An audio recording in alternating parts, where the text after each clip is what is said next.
ప్రక్క ఇప్పుడు ఈ నెల 11 వచ్చే నెల 11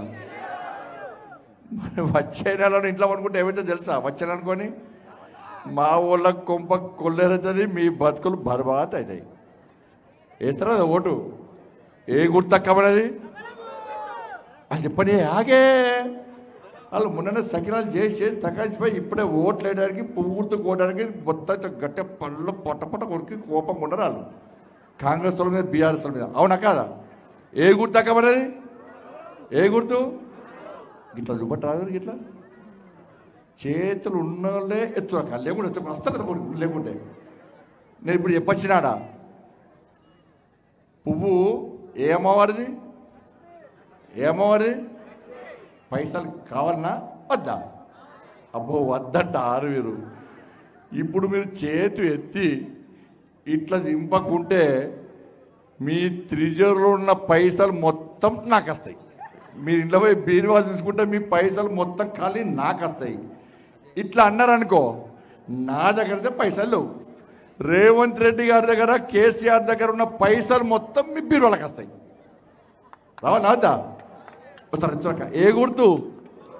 గట్టి ఎత్తురక. అమ్మాయి పోతా పైసలు పోతాయి, బంగారం పోతుంది. ఎత్తు. ఏ గుర్తు?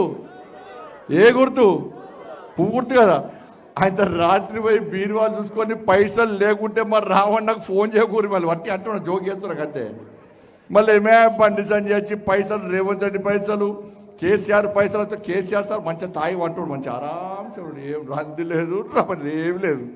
ఇక మరి రేవంత్ రెడ్డి సార్ అయితే చెప్పి మోసపుట్టమైన మాటలు చెప్పి పీకిండు.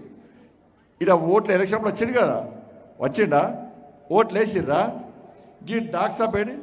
డాక్ సాబ్కి ఏమన్నా మంచిగా అందంగా ఉంటాడు, మంచోడు, అందరికీ మంచిగా వైద్యం చేస్తుండు అని చెప్పి ఓటు అయినరక్క, ఏంద్రన్నా మొత్తుకుంటే ఓటు వేసిర్రా? ఏ పార్టీకి ఓటు వేసారు? చేతి గుర్తుకి వేస్తే ఆ బస్ మాస్టర్ ఆ మస్తం వచ్చి మీ నెత్తి మీద, మీ చెయ్యి మీ నెత్తి మీద పెట్టి పీకిరా లేదా? ఏమో ఎందుకు ఓటేసారు చెప్పక్క? ఎందుకు ఓటేశారు? తొందర ముగిస్తా, మీకు ఎన్న ఓడుతుంది, తొందర ముగిస్తా. ఎందుకు వేసారు చెప్పక్క? అగో మా మిగతాలు వచ్చారు బాబు, అక్కడే నాగార్జున ఎవడాడు అక్కడ? ఎందుకు వేసారు చెప్పక్క? ఎందుకు వేసారు? 2500 ఇస్తాంటే గుద్దుతుంది. అబ్బా ఇని పడ్డాయా ఓట్లు? 2500 ఇచ్చిర్రా? మీ బ్యాంక్ అకౌంట్ చూసుకున్నారా? పడ్డాయి కావచ్చు, అకౌంట్ చెక్ చేసుకుని అకౌంట్ పడ్డాయి కావచ్చు. పడ్డాయా? 2500 రూపాయలు ఇస్తాడే గుద్దుతిరి. ఇయ్యకపోయా. ఇప్పుడు 4000 రూపాయలు ఇచ్చిర్రా? 4000 రూపాయలు పెన్షన్ ఇచ్చిండా? పాయే. మీకు బంగారం ఇచ్చిన, తులం బంగారం మంచిగా మెత్తున్నాయి. ఒక్కొక్కరు మెడ తులంతో వెంబడ పైసలు పొట్టున్నాయి. ఒక్కొక్కరు మెడ తులం కిలో బంగారం పెడుతుంది. కాంగ్రెస్ వాళ్ళు ఇవ్వలే అవి. వాళ్ళు ఇచ్చుడు కాకిదా, వాడు ఇచ్చుడు మనకు గుంజుకోపం కూడా వాళ్ళు. తులం బంగారం ఇవ్వకపోయా. స్కూటీలు ఇచ్చిండా? మరి పిల్లలకు ఉద్యోగాలు ఇచ్చిండా? మరి ఏమి ఇవ్వకుంటే మరి మోసం చేసిన కాంగ్రెస్ పార్టీకి మళ్ళీ ఓటు వేస్తారా? ఇప్పుడు వేస్తారా? ఏమనంటే కాంగ్రెస్ వాళ్ళు ఏమంటారు? గుడి చూపడతారు. గుడిజుడు. మరి గుడి ఏమైనా చేస్తుండే అంటే ఆ కేసీఆర్ సార్కి ఇట్నే 500 కోట్లు ఇస్తామన్నాడు, ఒక్క పైసలే ఆయనతో పీకే ఇంట్లో వండే. ఇప్పుడు ఇక్కడున్న లీడర్లు అందరూ కాంగ్రెస్ పార్టీ వాళ్ళు ఆ గుడిని చూపడుతున్నారు. ఆ గుడిలో ఏమవుతుందో తెలియదు. గుడి రాతితో కట్టాలక్క. గుడి దేనితో కట్టాలి? రాతితో కట్టాలి. వీళ్ళు మొత్తం కాంక్రీట్ సిమెంట్తో గుడి కడుతున్నారు. అది తప్ప కాదా? ఇవాళ మనం ఇల్లు కట్టుకుంటే బాత్రూమ్ ఏడగట్టాలి, దేవుని రూమ్ ఏడగట్టాలి, బెడ్రూమ్ ఏడగట్టాలి, డ్రాయింగ్ రూమ్ ఏడగట్టాలో అన్ని వాస్తు చూసి కట్టుకుంటాం. అవునా కాదా? ఆ గుడి సాంప్రదాయం లేదు, ఆగమ శాస్త్రం లేదు. వాళ్ళు ఆడిందే ఆట, పాడిందే పాట. ఏం కడుతుందో ఏమవుతుందో ఏం తెలియదు. ఆ గుడి నుంచి 2 సంవత్సరాల నుంచి వాళ్ళు మోసం చేస్తుంటే మీరు 2500 రూపాయలు మర్చిపోయారు, 4000 రూపాయలు మర్చిపోయారు, తులం బంగారం మర్చిపోయారు. మళ్ళా కాంగ్రెస్ వచ్చి మీటింగ్ పెట్టి మేమే అధికారంలో ఉన్నాం, 3 సంవత్సరాలు మేమే ఉంటాము అని వాళ్ళకు ఓటేస్తే 2 సంవత్సరాలు ఏం బీకేనాడు? 3 సంవత్సరాలు ఏం చేస్తాడక చెప్పరాదు? 2 సంవత్సరాలు ఒక్క పైసా వేములవాడకి ఇచ్చిర్రా? ఒక్క పైసా ఇచ్చిర్రా? మేమేమి ఇచ్చినామో మీకు బుక్లెట్ కొట్టించి పంచినాం. మీ అందరికి ఏమి ఇచ్చినామో మీకు చూపెట్టినాం. ఇవాళ బండి సంజయ్ ఏం చేసిండంటే, అక్క కరీంనగర్ పోయి, కరీంనగర్ చుట్టాలు ఉన్నారు కదా, కరీంనగర్ను అద్దలక మెరిపిస్తున్నా. 1600 కోట్ల రూపాయలు కరీంనగర్ తీసుకొచ్చిన. ఎందుకంటే ఆడ బెరిచి తీసుకొచ్చిన. ఈడ తీసుకొద్దామంటే నాకు ఇస్తలేరా, తీసుకొద్దామంటే తీసుకొని బెదిరిస్తారు, తీసుకొస్తలేరు. పైసలు తీసుకొస్తే బండి సంజయ్ పేరు వస్తుందట. పేరు కోసం చూస్తారా? నేను అభివృద్ధి చేస్తా అంటే చేయనిస్తలేరు. అరే నరేంద్ర మోడీ సార్నే ఇంతవరకు వెంబడవరకు ఎప్పుడు కూడా దేశ ప్రధాని రాలే. నేను మొట్టమొదటిసారి నరేంద్ర మోడీ గారు తీసుకొచ్చి రాజన్న ఆశీర్వాదం ఇప్పిస్తే అదే నరేంద్ర మోడీ గారు నాకు చెప్పారు, ఏ బండి సంజయ్ నేను వెమ్లవాడకు వచ్చిన, వెమ్లవాడ దక్షిణ కాశీ అంటారు, ఆ వెమ్లవాడ రాజన్నను దర్శించుకున్న వాటి ఆ వెమ్లవాడను అభివృద్ధి చేయడానికి నేను పైసలు ఇస్తా. కానీ ఒక్క విషయం వెమ్లవాడలో చెప్పు, ఈ మున్సిపల్ ఎన్నికల్లో అన్ని వాడల్లో పువ్వు గుర్తుకు ఓటేమను, నేను నిధులు ఇస్తా, వెమ్లవాడను అద్దం లెక్క మెరిపిస్తా అని చెప్పి ఇవాళ నరేంద్ర మోడీ గారు చెప్పారు కాబట్టి ధైర్యంగా వస్తున్నా. ఇప్పుడు కాంగ్రెస్లకు ఓటేస్తే ముఖ్యమంత్రి ఏమన్నాడు, ముఖ్యమంత్రి మాకు తండ్రి లాంటోడు, నా తలకాయ నరికినా ఒక్క పైసా లేదు అంటున్నాడు. నా తలకాయ నరికినా ఒక్క పైసా లేదు కాబట్టి మీకు 2500 రూపాయలు ఇస్తాడు, 4000 రూపాయలు ఇస్తున్నాడు. ఇక 3 సంవత్సరాలు ఏం చేస్తాడు, ఏం చేయడు. ఇక బీఆర్ఎస్ వాళ్ళు కట్టిన బ్రిడ్జు 2 సార్లు కూలింది, కాళేశ్వరం ప్రాజెక్టు కూలింది, మల్లన్న సాగర్ కూలింది, చెక్కు డ్యాంలు ఉన్నాయి, లాస్ట్కి బ్రిడ్జ్ కట్టక ముందే కూలింది. అందుకే పాపం అండి కేసీఆర్ ప్రభుత్వమే కూలిపికింది. ఆపే మరి పైసలు ఓలియాలక, పైసలు ఇవ్వాలి. 16 కోట్ల రూపాయలు ఈ వెమ్లవాడకు ఆర్థిక సంఘం నిధులు నేను తీసుకొచ్చిన. 13 కోట్ల రూపాయలు అమృత్ పైసలు నేను తీసుకొచ్చిన. 6 కోట్ల రూపాయలు ఒక్కొక్కరికి 10,000 చొప్పున 6 కోట్ల రూపాయలు స్వనిధి పైసలు నేను తీసుకొచ్చిన. 4 కోట్ల రూపాయలు నా నిధులు నేను ఇచ్చిన. ఇవాళ ప్రభుత్వ పాఠశాలలో చదివే 10వ తరగతి పేద విద్యార్థులందరికీ నేను సైకిల్ ఇస్తాక 20,000 సైకిల్ ఇచ్చిన. 20,000 సైకిల్ నేను ఇచ్చిన.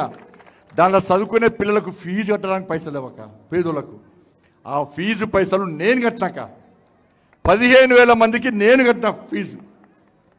ఇలా హాస్పిటల్ చూడుర్రి, అంతకుముందు హాస్పిటల్ ఉంటుంది, ఇప్పుడు చూడుర్రి హాస్పిటల్ పోయి. అంతకుముందు హాస్పిటల్ పోతే బయటికి రారు. ఇలా హాస్పిటల్ పోతే అన్ని 2 కోట్లతోని అన్ని సౌకర్యాలు కల్పించినా దాన్ని నిర్వహించాల్సింది రాష్ట్ర ప్రభుత్వం. దాని డాక్టర్లు పెడతలేరు, ఏం పెడతలేరు. గన్ని కోట్లతో నేను అన్ని తీసుకొస్తే దాన్ని మెయింటైన్ చేస్తలేరు. ఇక మరి ఎందుకు వెళ్ళక కోటు, ఎందుకు వెళ్ళ చెప్పక? అందుకే ఇలా ఇచ్చేది నరేంద్ర మోడీ గారు, ఇవ్వడానికి సిద్ధంగా ఉన్నది నరేంద్ర మోడీ గారు. మీరేం చేస్తున్నారు? కాంగ్రెస్ వాళ్ళు రాగానే పోగానే మళ్ళీ వాళ్ళు వస్తారు, వాళ్ళ మాటలని మళ్ళీ ఓట్లు అడుగుతారు. మాకేమో మోసం చేసే మాటలు చెప్పరాదా, తప్పుడు మాటలు చెప్పరాదా, నమ్మించే మాటలు మాకు చెప్పరాదా? ఏదున్నా కుల్లా చెప్తాను. నన్ను టీవీలో చూస్తున్నారు, పేపర్లో చూస్తున్నారు. ఎక్కడన్నా నేను అబద్ధం ఆడినాక మీకోసం కొట్టానమాక 109 కేసులు నా మీద, 9 సార్లు జైలుకి పోయినా. నేను హోమ్ మినిస్టర్ చెప్పుకోవడానికి హోమ్ మినిస్టర్ ఆ కోట చుట్టూ తిరిగి చచ్చిపోతున్నా. కానీ అయినా కూడా ఇంకా కొట్లాడతా. కాబట్టి ఇలా ఎండ కొడుతుంది కాబట్టి ఎండలు మేము ఎక్కువ ఇబ్బంది పెట్టా 2 చేతులు జోడించి మొక్కుతున్నాక. నేను ఢిల్లీ నుంచి పైసలు తీసుకొస్తా. బీఆర్ఎస్లో కోటేస్తే వాళ్ళు ఇక్కర్లేరు అక్కర్లేరు, వాళ్ళ పరిస్థితి నా ఘర్కా నా ఘాట్కా. ఇలా కాంగ్రెస్లో కొట్లేస్తే ఇస్తాన మీకు పైసలే ఇవ్వలేదా, ముఖ్యమంత్రి పైసలు లేవంటుండే. మరి వెమ్లవాడ ఎట్లా అభివృద్ధి చేయాలి? గల్లీలు గట్టే ఉన్నాయి, గదే పాత గల్లీలు, గదే వెమ్లవాడ ఏమైనా అభివృద్ధి చెందిందా? మాకు అవకాశం ఇవ్వండి. మాకు ఇక్కడ చైర్మన్ కావాలక, మాకు మున్సిపల్ చైర్మన్ ఎప్పుడు లేము. మేము బీఆర్ఎస్ ఉన్నారు, కాంగ్రెస్ ఉన్నారు, మేము ఎప్పుడు లేము. ఇప్పుడు మంచి అవకాశం. మీరు గిట్టిగా ఈ వెమ్లవాడ మున్సిపల్ చైర్మన్ మాకు ఇస్తే కరీంనగర్కు 1600 కోట్ల రూపాయలు తీసుకుపోయినా ఇవాళ వెమ్లవాడకు నిధులు తీసుకొచ్చే బాధ్యత నాది. అరే మీరు గెలిపించాకనే మోడీ గారి దగ్గరకు పోతాక, సార్ మీరు నాకు చెప్పారు, నేను వెమ్లవాడకు పోయినా, వెమ్లవాడ అందరూ పువ్వు గుర్తు కోటేసారు, మున్సిపల్ చైర్మన్ చేసారు. మరి ఏం సంగతి సార్, పైసలు ఇవ్వాలి సార్ అని బల్ల గుద్ది అడిగే హక్కు నాకుంటుంది, అధికారం నాకుంటుంది అక్క. నమ్మ గెలిపిర్రి అలా అన్ని మోసపూర్త మాటలు చెప్తారక్క. ఇవాళ ఇంతమంది వచ్చి ఇక్కడ కాంగ్రెస్ పార్టీ నాయకులు అంటున్నారట, బెదిరిస్తున్నారట, ఆడోళ్ళని రానియకుండా ఓటు వేయకుండా విత్డ్రా వేసుకోవాలని బెరుస్తున్నట. నేను ఆది సీనన్న చెప్తున్నా, సీనన్న నక్సలతో కొట్లాడినాడు. మేము నక్సలైట్లతోనే కొట్లాడి ఉన్నాం. కేసీఆర్ తాగి ఫామ్ హౌస్లో ఉన్న కేసీఆర్ మెడలు పట్టి గల్ల పట్టి బయటికి గుంజుకొచ్చిన కార్యకర్తలు ఉన్న పార్టీ నా భారతీయ జనతా పార్టీ. మేము కేసులకు భయపడలే, లాఠీ దెబ్బలకు భయపడలే, జైళ్ళకు భయపడలే. మేము సనాతన ధర్మం కోసం, ఈ సమాజం కోసం, పేద ప్రజల కోసం కొట్లాడిన వాళ్ళం. మా వాళ్ళని పోలీసు వాళ్ళకి చెప్తున్నా, నేను పోలీసు వాళ్ళకి చెప్తున్నా, మేము ప్రశాంతమైన వాతావరణంలో ఎన్నికలు జరగాలని మేము కోరుకుంటున్నాం. మీరు కూడా ప్రశాంతమైన వాతావరణంలో ఎన్నికలు జరగాలని కోరుకోవాలి. అట్లా కాదని స్థానికుల నాయకులకు అడుగులకు మడుగులొత్తి మా కార్యకర్తలు కానీ వెమ్లవాడ ప్రజలను కానీ ఇబ్బంది పెట్టే ప్రయత్నం చేస్తే, ప్రశాంతంగా ఎన్నికలు జరగకుంటే మీ ఉద్యోగాలు పోతే అన్న విషయాన్ని ఒక్కసారి పోలీస్ అధికారులు గుర్తుంచుకోవాలి. ప్రభుత్వాలు శాశ్వతం కాదు. కేటీఆర్ గిట్నే అహంకారం ఉంటే ఇలా వాళ్ళ పార్టీ ఎటుగా కూడా పోయింది. వాళ్ళకంటే ఎక్కువ అహంకారం ఇక్కడ కాంగ్రెస్ వాళ్ళకి వచ్చింది. వాళ్ళు గెలిచేది తిప్పి కొడితే 3-4 సీట్లకు గెలుస్తారు. ఇక్కడ కాంగ్రెస్ ఓటేస్తారాక వెమ్లవాడలో ఏడవైనా పువ్వు పువ్వు పువ్వు అంటున్నారు. ఏడవైనా ఏ సర్వీస్ అనేది హైదరాబాద్లో మీటింగ్ అయింది మా పార్టీ. హైదరాబాద్లో మీటింగ్ అయితే మా రామచంద్రరావు సాబ్ ఏమంటున్నాడు, అరే వెమ్లవాడ అంత పువ్వు అంటున్నాయి, అంత పువ్వు కొట్టేస్తారు కదా అంటున్నారు. ఇది చూసినాక కాంగ్రెస్ వాళ్ళకి ఏమైంది, భయం స్టార్ట్ అయింది. భయం స్టార్ట్ ఏం చేయాలి, మమ్మల్ని మా కార్యకర్తలు బెదిరిస్తాడా, మిమ్మల్ని బెదిరిస్తాడా, ఓట్లేదని భయపడతారా? అబ్బో ఇంతమందికి అక్క కలిసింది, రేణుకక్క కలిసింది. ఏ లేదు సార్, నువ్వు మొత్తం బరాబర్ ధైర్యంగా ఉండు, నేను ఓటేస్తా, నాతో పాటు 100 ఓట్లు పూర్తి కేస్తా అని చెప్పి ఇప్పుడే ఆ చౌరస్థలకు రేణుకక్క అయిపోయింది, టీవీలో వస్తుంది. ఇప్పుడు అది ఇలా మీరు కూడా మా దండం పెడతామా, అమాయకంగా మోసపోకోరు. ఇలా ఒక్కసారి మోసపోయారు మేము చెప్తే ఇన్లే. ఈ ఒక్కసారి మీరు ఓట్లు పూర్తిగా పైసలు ఇచ్చిరా ఇస్తారు, తీసుకో రద్దు వద్దనకోరు. ఎందుకంటే 10 సంవత్సరాలు వాళ్ళు దోసుకున్నారు బీఆర్ఎస్ వాళ్ళు. ఇస్తారు తీసుకోరు. 10 సంవత్సరాలు అధికారం లేదుగా కాంగ్రెస్ వాళ్ళకు. వాళ్ళు ఆకలితో ఉన్నారు. ఆకలితో 2 సంవత్సరాలు పొట్టు దోసుకున్నారు. ఇస్తే తీసుకుంటే తప్ప తీసుకుంటే ఓటు మాత్రం కొంపదీసి ఏకురాటు వేస్తారా? ఓటు ఎక్కడ గుద్దానో గక్కనే గుద్దరు, నిజాయితీగా గుద్దురి. లక్ష్మి కావాలన్నా వద్దా? మరి పూర్తికి ఏరు ఓటు గట్టిగా వస్తారు రూడు వేస్తారా? ధైర్యంగా ఓచ్చు కదా అసలు మళ్ళీ చేతులు ఇస్తారక్క, పూజ పట్టి పైసలు వస్తాయి. ఏ గుర్తు అక్క మీరు ఓటేయాలి అన్న, మీరు ఓటేయాలి. మీతో పాటు మీ కుటుంబ సభ్యుల ఓట్లు వేయించాలి. దాంతోపాటు ఎక్కడ మీ చుట్టాలు ఎక్కడ ఉన్నా కూడా వాళ్ళ ఓట్లు మీరు వేయించాలి. అందరమ్మ ప్రాణం వేయించాలి. అందరమ్మ సంగపన్న అందరమ్మ క్యాండిడేట్లు అందరూ పైకి రావాలన్న. అక్క మా వాళ్ళని చూసారు కదా, మా వాళ్ళు దోసుకుంటోళ్ళు కాదు, కబ్జాలు చేసేవాళ్ళు కాదు. మా వాళ్ళు ఎప్పుడు ఆవేశం వచ్చినా, ఎప్పుడు ఆలోచన వచ్చినా, ఎప్పుడు సేవ చేసినా కూడా ఒక్కసారి భారత్ మాతాకి జై అంటారు, జై శ్రీరామ్ అని గర్జిస్తారు, గాంధిస్తారు తప్ప ఎక్కడ కబ్జాలు చేసేవాళ్ళు కాదు, అహంకారంతో పోయేటోళ్ళు కాదన్న విషయాన్ని గుర్తుంచుకోరి. ఇలా మీరందరూ కూడా నిజాయితీగా మా కోటేరి నీతివంతంగా మీకు పాలన అందిస్తాం. భారత్ మాతాకి జై శ్రీరామ్.